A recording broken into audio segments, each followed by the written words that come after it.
আসসালামু আলাইকুম প্রিয় ফুটবল ফ্যান্স।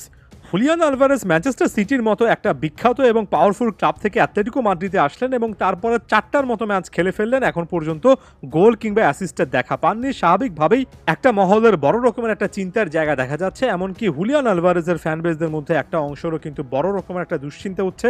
তার মানে কি ভুল একটা সিদ্ধান্ত নিচ্ছেন কিনা, হুলিয়ান আলভারেজ কি একেবারে অফ ফর্মে চলে গিয়েছেন কিনা। ফুটবল ফ্যাকের আজকের এই ভিডিওতে এই বিষয়টা একটু ব্যাখ্যা করার চেষ্টা করব। প্রথমত, আপেক্ষিক কয়েকটা ব্যাপার আমাদেরকে বুঝতে হবে। ম্যানচেস্টার সিটিতে আলভারেজ যে রোলটাতে খেলতেন, যে দলটাতে খেলতেন, সে দলটার ফুটবল দর্শন, তারা যে ব্র্যান্ড বা স্টাইলের ফুটবল খেলে, তার সঙ্গে অ্যাটলেটিকো মাদ্রিদকে যদি আপনি গুলিয়ে ফেলেন তাহলে সত্যিকার অর্থে হতাশই হতে হবে। আমরা সকলেই জানি অ্যাটলেটিকো মাদ্রিদ একটা ডিফেন্স মেন্টালিটির দল, যেখানে ডিফেন্স ফার্স্ট একটা সিস্টেমে ডিয়েগো সিমিওনি খেলান, এবং এই দলটা সত্যিকার অর্থে আক্রমণের পর আক্রমণ, গোলের পর গোল করবে না, এটা একেবারে গিভেন একটা সিচুয়েশন বছরের পর বছর আমরা দেখছি। আর এই সময়টাতে হুলিয়ান আলভারেজ এর যে একটা মানিয়ে নেওয়ার ব্যাপার রয়েছে, একটা অ্যাটাক মেন্টালিটি সিস্টেম থেকে তিনি যে ডিফেন্স ফার্স্ট একটা সিস্টেমে এসেছেন, সেটার সঙ্গে মানিয়ে নেওয়া, দলের বাকি প্লেয়ারদের সঙ্গে যে বোঝাপড়ার একটা সে ব্যাপারগুলো আমরা আসলে খুব একটা বেশি গুরুত্ব দিচ্ছি না, খুব বেশি হ্রাস করছি। আলভারেজকে কেন্দ্র করে কিংবা যে কোনো প্লেয়ারকে কেন্দ্র করে মাত্র 4টা ম্যাচ দেখে ডিসিশনে চলে আসা যে 4টা ম্যাচের মধ্যে একটা ম্যাচ তো তিনি মাত্র 12 মিনিট খেলেছেন, একটা ম্যাচে মাঝখানে 45 মিনিটের মতো মাঠে ছিলেন, শুধুমাত্র দুটো ম্যাচে বলার মতো 70-80 কিংবা একটা উল্লেখযোগ্য সময় মাঠে ছিলেন, অর্থাৎ গেম টাইমের হিসেবে সত্যিকার অর্থে মাত্র 208 মিনিট মাঠে ছিলেন, যেটা 2 ম্যাচের চেয়ে একটু বেশি। এই যে এখানে আমরা অধৈর্য হয়ে যাচ্ছি, সেটা ফুটবল ভক্ত হিসেবে আমাদেরও যে একটা স্থিরতা নেই সেটাই কিন্তু প্রমাণ করে।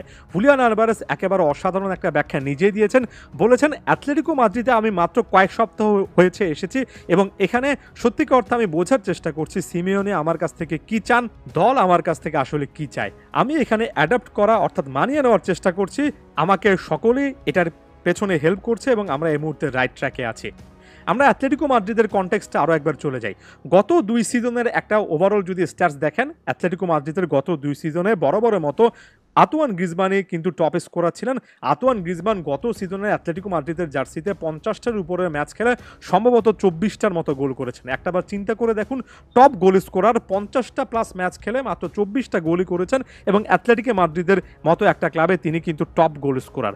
অবশ্যই আতোয়ান গ্রিজমানকে এখানে ছোট করে দেখার বিন্দুমাত্র কোনো সুযোগ নেই। তিনি যে রোলটা প্লে করেন অ্যাটলেটিকোর জন্য, সেটা একটা অসাধারণ সার্ভিস ম্যানের মতোই কিন্তু তিনি উপহার দেন।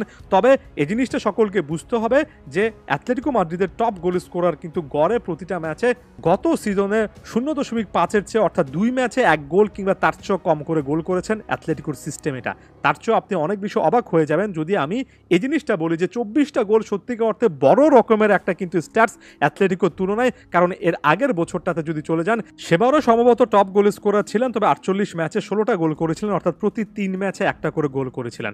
আপনি যদি লা লিগা পয়েন্ট টেবিলে অ্যাটলেটিকো মাদ্রিদের এবারের ওভারঅল গোল স্কোরিং ট্যালি দেখেন, 4টা ম্যাচের মধ্যে অ্যাটলেটিকো মাদ্রিদ সব মিলে গোল করতে পেরেছে মাত্র কিন্তু 6টা, যেখানে বার্সেলোনা 4টা ম্যাচে 13টা গোল করে ফেলেছে। রিয়াল মাদ্রিদের এটাকে অফ ফর্ম বলছেন অনেক, তারপরে রিয়াল মাদ্রিদ কিন্তু 7টা গোল করেছে, অ্যাগেন এটাকে কিন্তু অফ ফর্ম বলা হচ্ছে। 2023-24 মৌসুমে যদি দেখেন, সেখানে রিয়াল মাদ্রিদকে 38টা ম্যাচে 87 গোলে পাবেন। বার্সার জন্য খুব ভালো সময় কাটেনি, তারপরে 79 গোল, এমনকি জিরোনাকে আপনি 85 গোলে দেখতে পারবেন। অ্যাটলেটিকো মাদ্রিদ গড়ে দুটোরও কিন্তু কম গোল করেছে, 70 গোল করেছে, এবং 70 গোল সত্যিকার অর্থে অ্যাটলেটিকো মাদ্রিদের জন্য একটা বেঞ্চমার্ক। এর আগের সিজনটাতেও তারা কিন্তু 70 গোল করেছিল।